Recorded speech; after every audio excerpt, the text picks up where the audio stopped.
বিড়ালকে ভালোবাসবেন।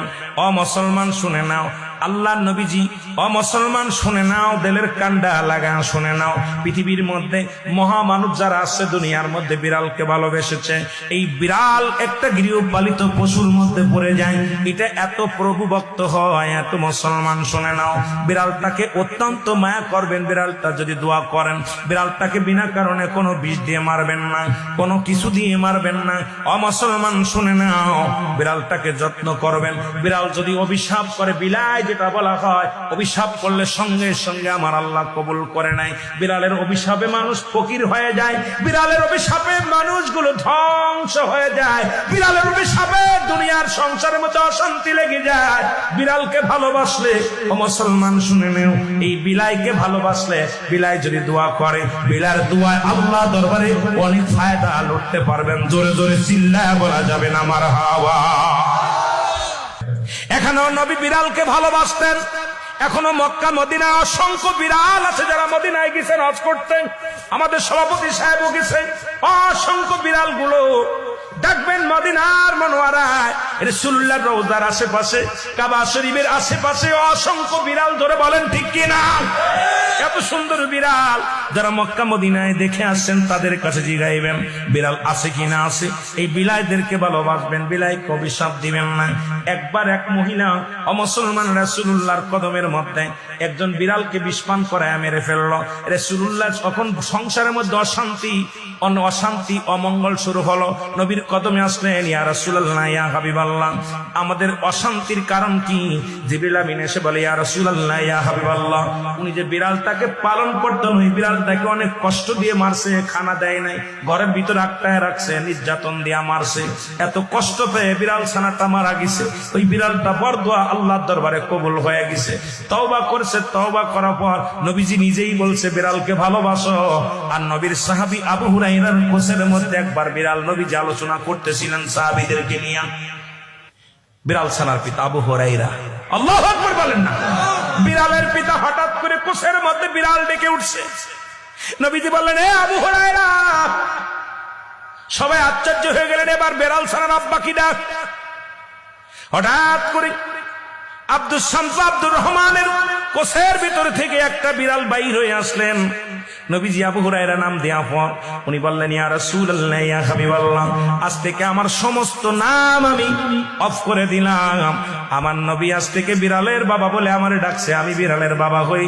জগৎ বিখ্যাত একজন সাহাবী, যিনি পৃথিবীর মধ্যে বিড়াল ছানার পিতা নামে আখ্যায়িত। জোরে জোরে চিল্লায় বলেন মারহাবা। আমার ভাইরা, আমার বন্ধুরা, আমার গভীর মনোযোগ। 3 নাম্বার হলো পিপিলিকা। আরো জোরে বলেন আল্লাহু আকবার। এই পিপিলিকা পৃথিবীর মধ্যে মানুষের চাইতে বুদ্ধি বেশি। পিপিলিকার থেকে জ্ঞান ধারণ করে আজকে মোবাইল, পিপিলিকার থেকে সবকিছু নেটওয়ার্ক, সবকিছু অনেক কিছু গবেষণা করে পৃথিবীর মানুষগুলো এই পিপিলিকার, এই মানুষ যেমন সংসার করে পিপিলিকাও সংসার করে। পিপিলিকাও যেমন মানুষের যেমন ঘর বানায়, পিপিলিকাও ঘর বানায়। পিপিলিকা খাবার সংগ্রহ করে। তবে পিপিলিকা গুলো পৃথিবীর মধ্যে শুনে নেন মুসলমান, শুনে নেন, ওই কোকোবাদান পিপিলিকা তার নিজের খাবার সংগ্রহ করে।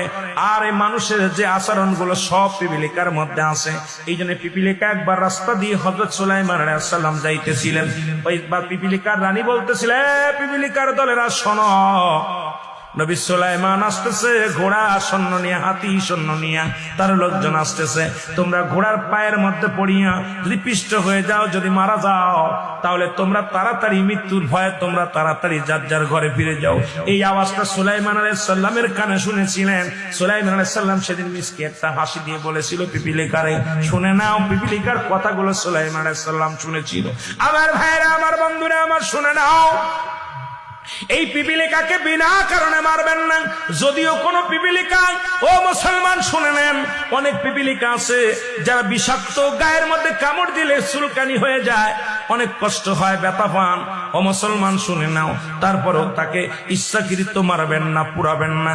যদি পারেন তাদের জন্য, তাদের থেকে একটু আলাদা হয়ে যাবেন। যদি পারেন পিপিলিকায় খাবার যদি ছড়াইয়া দেন, পিপিলিকাকে খাবার দিলে ওই যে খাবারটা পড়ে যায়, এই খাবারটা দিয়া কখনো পিপিলিকাকে মারবেন না। অনেক মানুষ দেখা যায় ফান পেতে পিপিলিকাকে শেষ করে দেয়, বিস্ফোরক করে পিপিলিকাকে শেষ করে দেয়। আমার নবীজি বারণ করেছেন, সুলাইমান নবী বারণ করেছেন, পিপিলিকার জন্য খাবারের ব্যবস্থা করে দেন। আবার যে খানাটা পড়ে যায় এটা পিপিলিকা যখন নিয়ে সংগ্রহ করে, খবরদার তাদেরকে মারবেন না। এই পিপিলিকা দোয়া করলে আল্লাহর দরবারে মানুষের উন্নতি হয়। জোরে জোরে চিল্লায় বলেন মারহাবা। আর একটু জোরে বলেন। মুসলমান শুনে নাও, কুকুরের কথা বলতেছিলাম। কুকুর প্রাণীটার নাম কি? আরো জোরে বলেন, প্রাণীটার নাম কি? কুকুর। মুসলমান, কুকুরও কিন্তু জান্নাতে যাবে। আসহাবে কাফ, ঠিক কিনা? ঠিক কিনা? একজন কুকুর জান্নাতে যাবে, তার মনি প্রভু ভক্ত কুকুর। তবে কুকুরকে কখনো মারবেন না, কুকুরকে ভালোবাসবেন। তবে রাসূল বলছে, ওই সুলাইমান নবী বলে গেছেন, এবং রাসূল বলছে কুকুরকে কিন্তু ঘরে উঠাবেন না, বিছনায় শোয়াবেন না।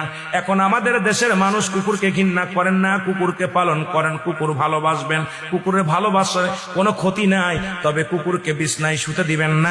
কুকুরকে নিয়ে মানুষ যেমনি বসবাস করে এরকম বসবাস করবেন না। কুকুর